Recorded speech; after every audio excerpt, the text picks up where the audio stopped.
पथरी, स्टोन की प्रॉब्लम, जैसे जैसे व्यक्ति का आहार विकृत होता जा रहा है और शारीरिक श्रम का अभाव होता जा रहा है, पानी की मात्रा कम होती जा रही है, हमारे डेली लाइफ में हम पानी कम पीते हैं और तले हुए पदार्थ ज़्यादा खाते हैं, उससे पथरी हो जाती है।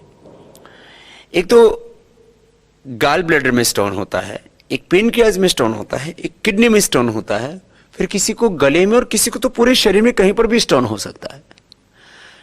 कैल्शियम डिपॉजिट हो जाता है, ज़्यादातर वो पथरी बन जाती है। वो कैल्शियम डिपॉजिट पेनक्रियाज में भी हो सकता है, वो कैल्शियम का डिपोजिशन वो जो है हमारी किडनी में भी हो सकता है, और कैल्शियम डिपॉजिट मैंने एक को देखा गले में पथरी हो गई। और ये तो ज़्यादातर जो पथरी हो कैल्शियम से बनती है। यदि आप नियमित रूप से कपालभाति प्राणायाम करते हैं और थोड़ा तेज चलते हैं या तेज दौड़ते हैं तो आपको कभी भी पथरी नहीं होगी। आप पानी की मात्रा पूरी सेवन किया करें। गाल ब्लैडर में स्टोन भी बहुत तेजी से बढ़ता जा रहा है। गाल ब्लैडर का जो स्टोन है वो कोलेस्ट्रॉल के बढ़ने से होता है। यदि आप नियमित रूप से कपालभाति करते हैं तो आपको गल स्टोन भी नहीं होगा और आपका कोलेस्ट्रॉल भी कंट्रोल में रहेगा। तले हुए पदार्थ हम ज्यादा खाने लगे और शारीरिक श्रम छूट गया। इसमें कपालभाति तो जरूर करना चाहिए, तो आपको किडनी स्टोन, गाल स्टोन अथवा पेनक्रियाज का स्टोन या शरीर में कहीं पर भी स्टोन हो सकता है। तो पानी की मात्रा का पूरा ख्याल रखें। कभी कभी छाछ पी लिया करें। पहले थोड़ी सी खट्टी छाछ पी लिया करते थे, उसके और भी बहुत गुण हैं। उससे मूत्र रोग भी नहीं होते, वह शरीर के जो है विकास के लिए भी उसमें कैल्शियम से लेकर के दूसरे पोषक तत्व होते हैं, डाइजेशन के लिए भी बहुत अच्छी होती है। तो छाछ का सेवन कभी कभी कर लिया करें। पहले लोग कुल्थी की दाल कभी कभी खा लेते थे, तो कुल्थी का दाल का सेवन करने से कहीं पर भी आपके शरीर में स्टोन नहीं होगी। और स्टोन होने के बाद आप कुल्थी को उबाल करके, कुल्थी का दाल 1-2 चम्मच ले लिया, उसको एक पानी में उबाल करके एक गिलास पानी में उबाला, 50 ग्राम बच गया, तब 100 ग्राम बच गया तो छान के पी लिया उसको।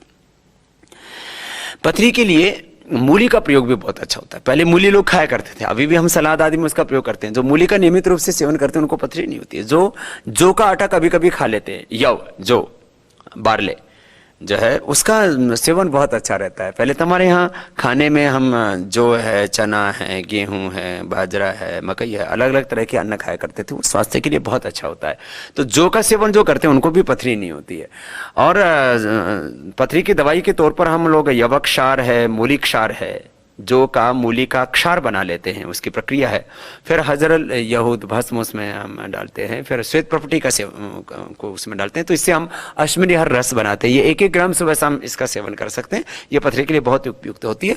और पथरी के लिए कुछ काढ़े होते हैं जड़ी बूटियों के, जैसे वरुण की छाल है, गोखरू है, पुनर्नवा है, पाषाण भेद है, इन सब को मिला करके एक अश्मरी हर क्वाथ हमने बनाया, उसका भी सेवन 1-1 चम्मच सुबह शाम उसको काढ़ा बना करके पी लिया तो उससे पथरी दूर हो जाती है। एक पत्थर चटा पत्ते होते हैं, वो कहीं पर भी कोई किसी भी माली से आप पूछ सकते हैं।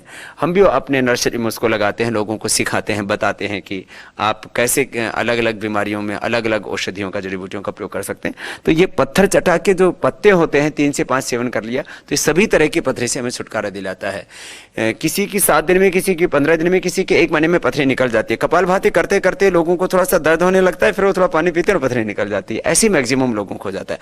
गाल स्टोन में भी यदि बहुत ज्यादा गाल ब्लैडर पूरा ही भर गया है स्टोन से तो उस समय तो फिर आपको ऑपरेशन कराना ही पड़ेगा। लेकिन प्रारंभिक अवस्था का गाल स्टोन भी कपालभाति निरंतर करने से डिजोल्व हो जाता है, क्योंकि वो निकलता नहीं है, वो उसका एक दूसरा तरीका है। तो ये पथरी के लिए योग का और आयुर्वेद का जो उपाय है ये बहुत ही महत्वपूर्ण है और ये रामबाण है, ये अचूक उसकी दवा है।